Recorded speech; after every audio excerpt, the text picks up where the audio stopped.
I ran into this last week. Here's what fixed it for me.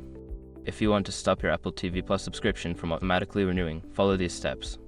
Step 1. Open Settings. Navigate to the Settings app on your device. This is typically represented by gear icon.